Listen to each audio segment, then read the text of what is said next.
Catherine Kate Sullivan was 33 years old when her neighbors decided that watching a woman single-handedly hoist 20-foot log rafters into place proved she'd lost her mind from loneliness.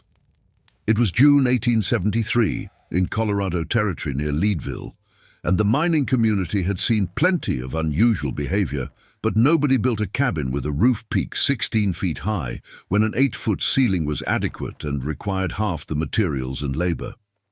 Kate's husband, Daniel Sullivan, had died in November 1872 from complications of severe hypothermia sustained while trying to keep their conventional cabin warm through a week-long cold snap, a death that wasn't from freezing in a blizzard outside, but from gradual heat loss inside a supposedly heated structure that trapped warmth uselessly overhead. The cold snap had started November 10th with temperature dropping from 30 degrees to 0 within 12 hours. By November 12th, temperature had fallen to -10 degrees and stayed there. Sustained brutal cold that tested every structure and heating system in the Leadville mining area. Daniel and Kate's cabin was standard mountain construction, 12 by 16 feet floor plan, log walls 8 feet high, flat ceiling at 7 feet, creating enclosed living space. They had adequate firewood, approximately 4 cords cut and stacked, had functioning fireplace built into one wall. Should have been adequate for survival. Daniel burned wood continuously, trying to maintain livable interior temperature, would load the fireplace with split pine, watch it burn hot and bright, feel intense heat radiating from the fire. But the heat would rise naturally, hot air being less dense than cold, and collect at the ceiling 7 feet overhead. The ceiling temperature reached 70 to 75 degrees from collected heat. Daniel could reach up and feel genuinely warm air at ceiling level, but that heat stayed there, trapped by the flat ceiling barrier. The air at floor level where they actually lived remained brutally cold, 40 to 45 degrees, despite the fire roaring 6 feet away. The 7-foot ceiling created thermal stratification, sharp temperature gradient with hot air overhead and cold air at living level. The physics was simple. Hot air rose, encountered ceiling barrier, spread horizontally creating warm layer, but couldn't descend back down because cooler, denser air filled the lower space. Kate and Daniel would sit near the fire wearing heavy coats and blankets indoors. Their faces would be hot from radiant heat, but their backs and legs would be freezing. Standing was worse. Heads would be in the 60-degree zone, while feet were in 40-degree zone, creating uncomfortable temperature differential across body height. Daniel tried various strategies to force circulation. Would fan the fire to create turbulence, hoping to mix the air layers. Wouldn't work. The buoyancy-driven stratification was too stable. Tried hanging blankets to create barriers that might redirect airflow. Had minimal effect. The heat still found its way to the ceiling. By day 4 of the sustained cold, November 14th, Daniel was showing signs of chronic cold stress. His core body temperature had dropped from normal 98.6 to approximately 96 degrees. Not acute hypothermia, but chronic low-level hypothermia from sustained exposure to 45-degree environment despite being indoors and heated. The symptoms were subtle initially. Increased fatigue, mild confusion, reduced coordination. He'd stumble slightly walking across the cabin, would forget simple tasks midway through. Kate noticed, but attributed it to exhaustion from maintaining continuous fire. By day 6, November 16th, Daniel's condition had deteriorated significantly. Core temperature perhaps 94 degrees, severe confusion, slurred speech, inability to perform complex tasks like splitting kindling. He'd sit near the fire shivering uncontrollably, the body's attempt to generate heat through muscle activity, despite being in supposedly heated space. Kate tried desperately to warm him, wrapped him in every blanket they owned, kept fire burning maximum. But the cabin design worked against her. All that heat rose uselessly to the ceiling while Daniel sat in 40-degree air, slowly dying from hypothermia indoors. He died November 17th, around 2 a.m. Kate woke to find him cold and still, wrapped in blankets near a fire that was still burning, in a cabin with 70-degree ceiling temperature. The autopsy later confirmed hypothermia as cause of death. Core body temperature had dropped too low to sustain life despite being inside supposedly heated shelter. The tragedy was entirely preventable. They had fuel, they had fire, they had shelter. What they lacked was a cabin design that put heat where it was needed. Daniel died in a room with abundant warmth, trapped uselessly 7 feet overhead, while he froze at floor level 18 inches below that trapped heat. The tragedy left Kate alone on their 40-acre mining claim, with clear understanding that conventional cabin design killed people not from lack of fuel, but from wasting heat where it did no good. Heat rises naturally. Everyone knew this. But conventional cabins trapped that heat uselessly at ceiling level rather than getting it back down to living space. She spent spring analyzing the problem and recognizing a principle most people ignored. Heat rising wasn't the problem if you could capture it and redirect it back down. What if she built a cabin with very tall peaked ceiling creating heat collection chamber at the apex, then designed downdraft channels along the walls to bring that captured heat back to floor level? Create intentional convection loop using natural buoyancy. The design crystallized through May. Build cabin with cathedral ceiling, tall peaked roof creating 16-foot height at center. The peak would naturally collect rising heat. Build stone chimney along one wall with air channels that would draw cool air from floor level, warm it at the apex, and push it back down the opposite wall as downdraft. The tall structure would look wasteful, but would actually create superior heating through managed thermal circulation. The critical element was the tall roof requiring massive rafters to span the width and reach the peak. She needed 20-foot log rafters, heavy timbers that 2 men normally struggled to position. Kate would be lifting and placing them alone, which the community found either heroic or insane, depending on their perspective. The community's reaction when Kate explained the plan was immediate derision, mixed with concern. She was planning to build a cabin twice as tall as necessary, waste enormous effort, lifting heavy rafters into place alone. Use double the materials for a roof that would just trap heat uselessly high overhead and create structure that would be expensive heating disaster. James Mitchell, age 48, a successful mine owner and practical engineer, tried to explain the fatal flaw in Kate's design in early June.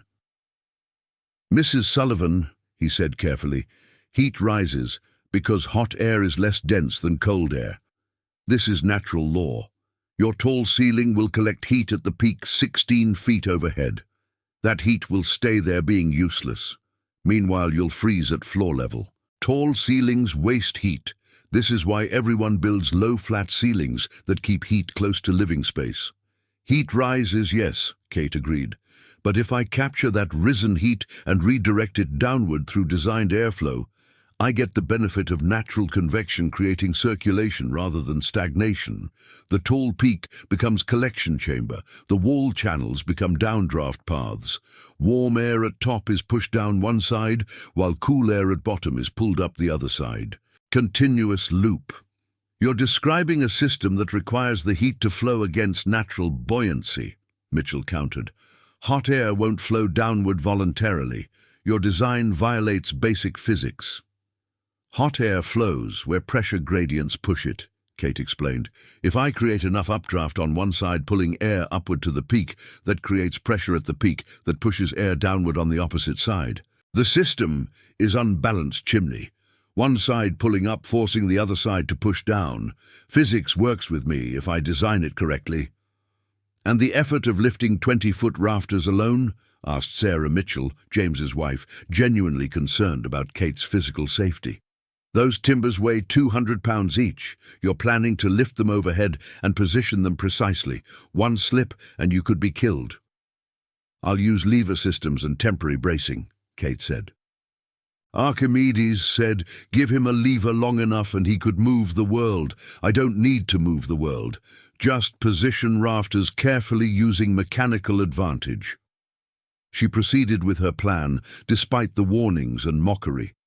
Hired no laborers, couldn't afford them, and wanted to prove the design was achievable by one person using intelligence rather than brute strength. Construction began in mid-June and required solving multiple engineering problems that conventional cabin builders never faced. The foundation was standard, log sill beams creating 12 by 16 rectangle. The walls were log construction, horizontal logs notched and stacked to 8-foot height, creating sturdy vertical structure.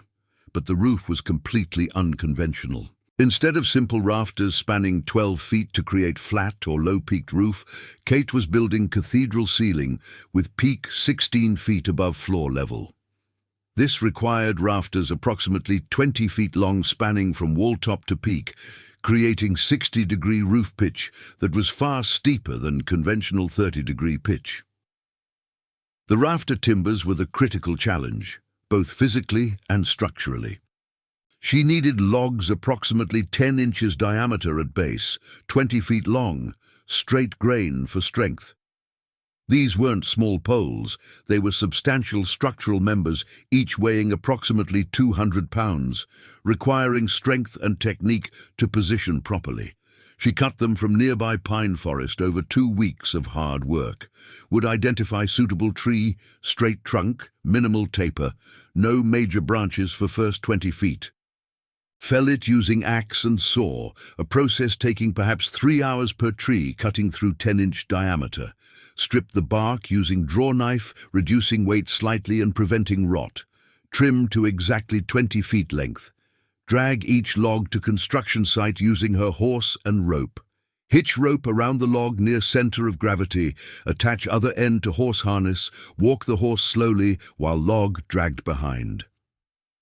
The journey was perhaps 400 yards from forest to cabin site. At 200 pounds per log dragging through dirt and grass, the horse could move 1 log per trip. 12 rafters required 12 trips spread over several days. Each log weighed far more than Kate could lift through brute strength. At 130 pounds body weight, she had no chance of overhead pressing a 200-pound timber into precise position 16 feet above ground. But she didn't need brute strength, she needed mechanical advantage. Understanding of leverage and pulleys that allowed small force applied over long distance to move large weight, short distance. She constructed gin pole lifting system using principles Archimedes described 2,000 years earlier. The gin pole was vertical timber, approximately 25 feet tall, set firmly into ground 3 feet deep for stability.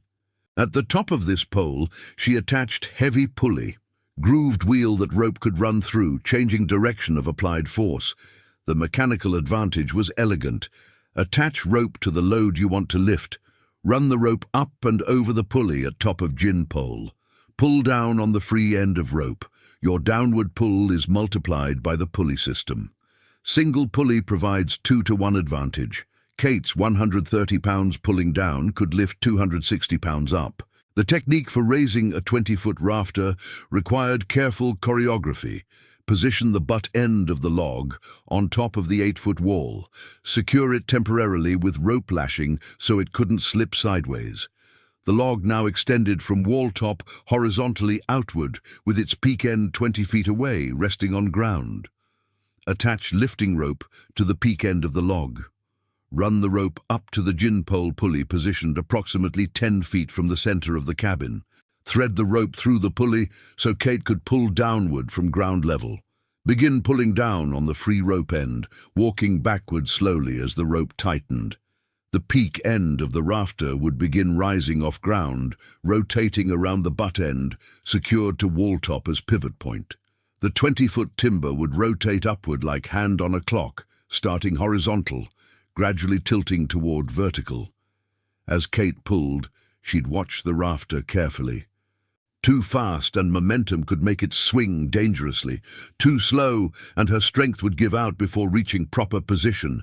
Steady, smooth pull, stepping backward foot by foot, feeling the rope tension indicate how the rafter was responding. The critical moment came when the rafter reached approximately 45 degrees. Halfway between horizontal and vertical. At this angle, the weight distribution shifted.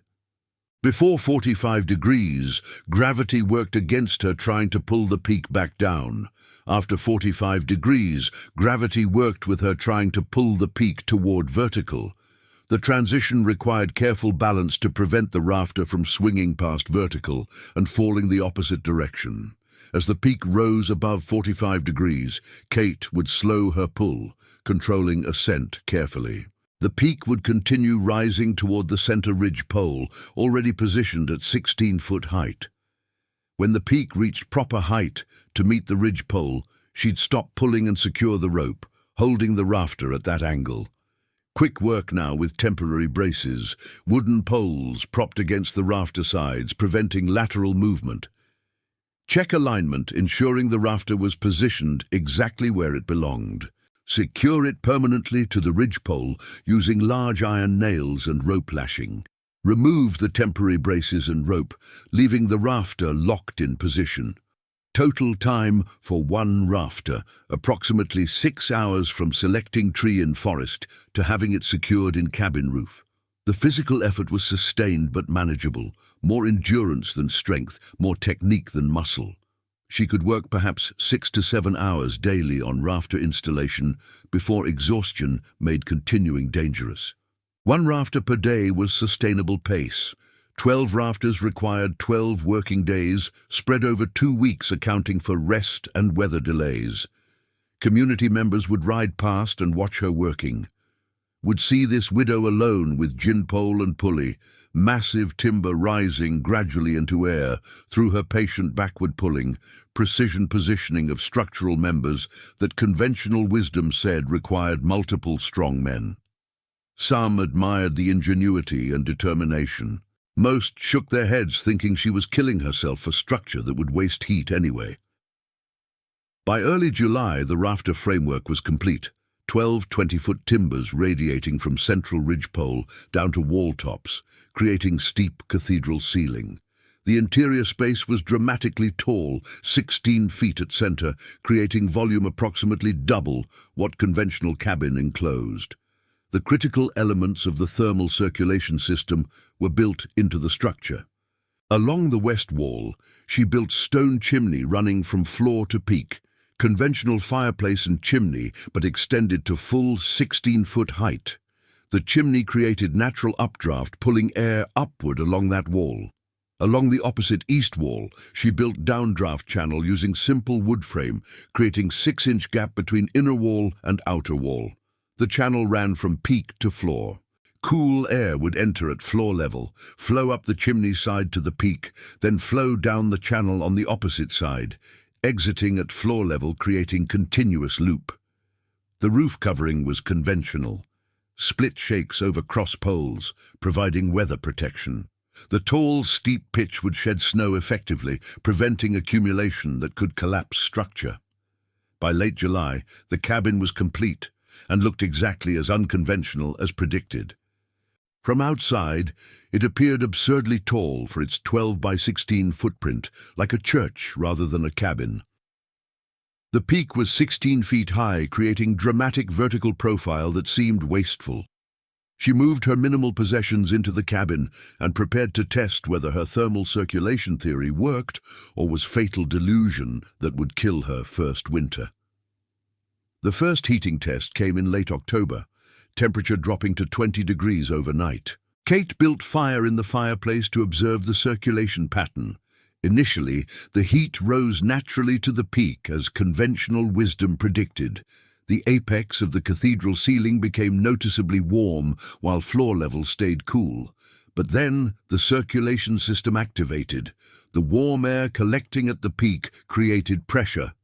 The chimney updraft on the west wall pulled more air upward, creating continuous flow toward the peak. This flow had to go somewhere. The peak couldn't hold infinite air. The pressure pushed air downward through the downdraft channel on the east wall. She could feel the system working by holding her hand at different locations.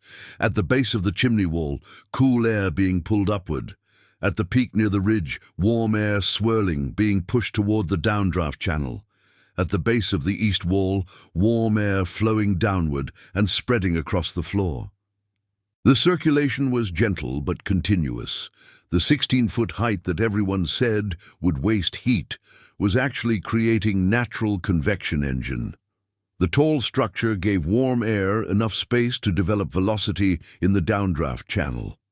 The pressure differential between updraft and downdraft sustained continuous flow. Through November and early December, as temperature dropped and wood burning became continuous, Kate refined her understanding of the system's operation. Burn rate controlled circulation speed. Large, hot fire created vigorous circulation with warm downdraft. Small fire created gentle circulation. But even gentle circulation was infinitely better than stagnant heat trapped at ceiling level.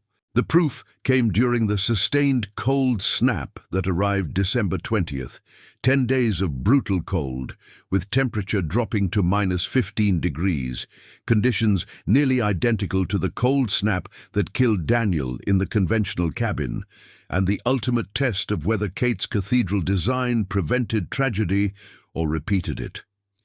The cold arrived suddenly. December 19th evening temperature was 20 degrees. Cold, but manageable. By midnight, it had dropped to 0. By dawn, December 20th, -10 degrees. By noon, -15 degrees and still falling. The cold would hold -10 to -20 for 10 consecutive days.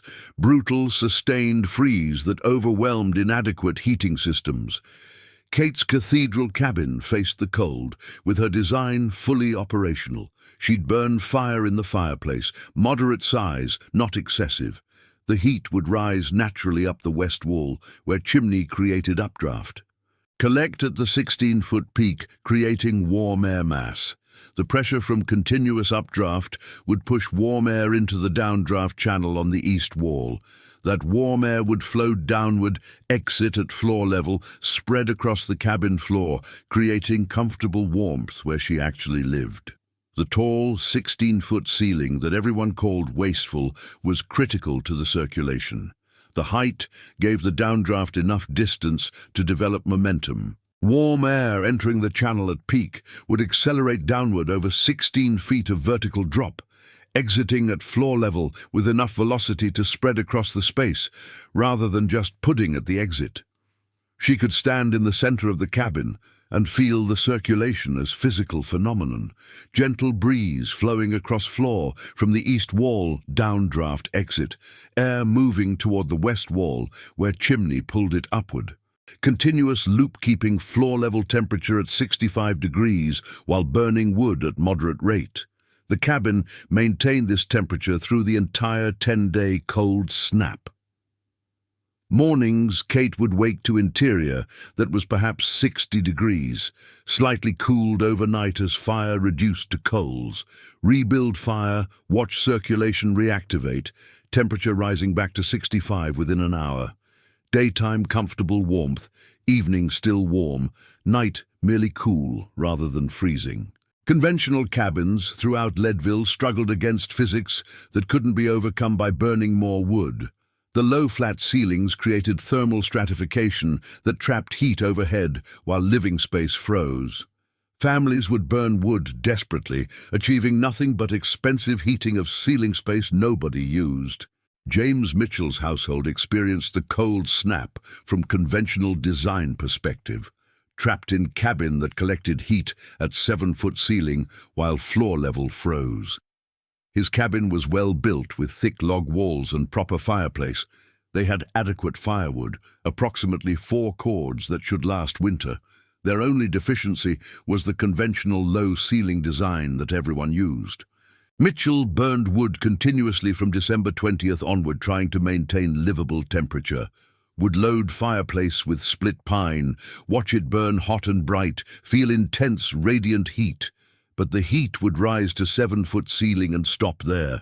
Ceiling temperature would reach 75 to 80 degrees. Floor level, where his family actually lived, stayed at 48 to 50 degrees despite the fire roaring desperately. His wife, Sarah, would sit near fire wrapped in heavy blankets indoors, wearing multiple layers of wool clothing. Still felt chronically cold. the 48-degree air continuously drawing heat from her body faster than the distant fire could replace it. Her hands were cold, her feet were cold, her back away from fire was cold. Only her face directly toward fire felt warm. By day 3, December 22nd, the Mitchell household had burned through 1 week's worth of wood trying to maintain inadequate temperature. The consumption rate was unsustainable. They'd run out of fuel long before winter ended if they continued burning at this rate. By day 5, December 24th, the crisis became severe. Sarah was showing hypothermia symptoms identical to what Daniel had shown. Increased confusion, reduced coordination, lethargy, lack of shivering despite cold. Her core body temperature had dropped from prolonged exposure to 48-degree environment. Her daughter Emma, aged 19, was similarly affected, sitting near fire, wrapped in blankets, but unable to warm adequately. Mitchell was facing the exact scenario that had killed Daniel Sullivan: adequate firewood, functioning fireplace, supposedly heated cabin. But all that heat trapped uselessly overhead while his family slowly developed hypothermia at floor level. The cabin design was killing them not through lack of warmth, but through failure to deliver warmth where needed. On December 24th afternoon, Mitchell made desperate decision to seek help. Walked to Kate's cabin expecting to find her frozen or dying. Surely her tall, wasteful ceiling was performing even worse than his efficient low ceiling. Instead, found warmth that seemed impossible. Kate opened the door wearing simple wool dress, not the heavy layered furs someone freezing would wear. Her cabin interior was genuinely warm, perhaps 65 degrees at floor level. Not just warm near the fire, but warm throughout the space. Mitchell could stand in the center of the cabin 12 feet from the fireplace and feel comfortable warmth. "You're warm," Mitchell said, processing the impossible. "Warmer than my house burning wood continuously. Your tall ceiling that everyone said would waste heat. You're comfortable." "How?" Kate invited Mitchell and his family to shelter in her cabin during the cold snap. They arrived that evening, Sarah barely able to walk from hypothermia, Emma supporting her mother, Mitchell carrying what supplies they could grab quickly. Stepped from their 48-degree cabin into Kate's 65-degree cathedral space, and felt the difference immediately. Sarah collapsed near Kate's fireplace, wrapped in blankets, slowly warming as circulation returned to her extremities. The pain of rewarming was severe, frostbitten fingers burning as blood flow restored, core temperature rising from dangerous 94 degrees back toward normal 98. She'd nearly died from hypothermia indoors in supposedly heated cabin. Mitchell stood in the cathedral cabin, trying to understand how Kate's wasteful design was keeping 3 families warm, while his efficient design nearly killed his family. Watched the circulation system operating, heat rising up the chimney wall, collecting at the peak, flowing down the opposite wall, spreading across the floor, creating warmth where people actually lived. "You're warm," Mitchell said, processing what seemed impossible. "Your tall ceiling that everyone said would waste heat. You're warmer than my house despite burning the same wood. How?" Kate invited the Mitchell family to stay in her cabin while the cold snap continued. Explained the circulation system, the updraft pulling air to peak, the pressure pushing it down the opposite wall, the continuous convection loop that distributed heat evenly rather than trapping it overhead. Mitchell stood in the cathedral cabin, feeling warm air flowing gently across the floor, rising up the chimney wall, circulating back down the opposite wall. The 16-foot ceiling he'd called wasteful was actually creating the pressure differential needed to drive circulation. "Heat rises naturally," Mitchell said, understanding finally settling in. "But you're not fighting that, you're using it. The rising creates the pressure that drives the downdraft. The tall ceiling gives the circulation enough distance to develop force. This isn't wasting heat, this is managing heat intelligently." 3 families sheltered in Kate's cathedral cabin during the 10-day cold snap. The space that looked wastefully large easily accommodated 12 people comfortably at 65 degrees, while their conventional cabins couldn't keep 2 people warm at 45 degrees. By spring 1874, 6 households in the Leadville area had built cathedral ceiling cabins using Kate's circulation principles. The construction was more challenging than conventional, required lifting heavy rafters, building tall chimneys, creating downdraft channels. But the heating performance was worth the effort. Kate became respected consulting engineer, helped neighbors plan cathedral structures, advised on rafter sizing and circulation design, calculated proper chimney heights for different cabin sizes, was paid in labor barter, sometimes food, occasionally gold dust from miners. The income exceeded anything she'd had as Daniel's widow. She lived in the cathedral cabin for 34 years, from 1873 to 1907, when she sold the claim and moved to Denver. The structure remained functional through those years, requiring only routine roof maintenance. Kate lived until 1928, dying at age 88. Her obituary mentioned her widowhood and her mining, but focused primarily on the cathedral cabin. The tall structure that proved wasting height upward wasn't waste when it created the convection needed to bring heat back down. Modern analysis of similar thermal circulation designs confirmed the principles. Conventional low ceiling trapping heat at 7 feet, creating 25-degree temperature differential between ceiling and floor. Cathedral design with managed circulation, creating 5-degree differential with superior floor-level comfort through continuous convection. The story is about a widow who understood that heat rising wasn't the problem, it was the solution if managed correctly. Who recognized that tall ceilings weren't wasteful when they created the pressure needed for circulation. Who proved that the warmest cabin isn't the one with the lowest ceiling. It's the one that uses height to create convection. Because sometimes the best heating system uses physics rather than fighting it. The tall ceiling everyone called wasteful was actually thermal circulation engine, and lifting heavy rafters alone wasn't madness. It was engineering.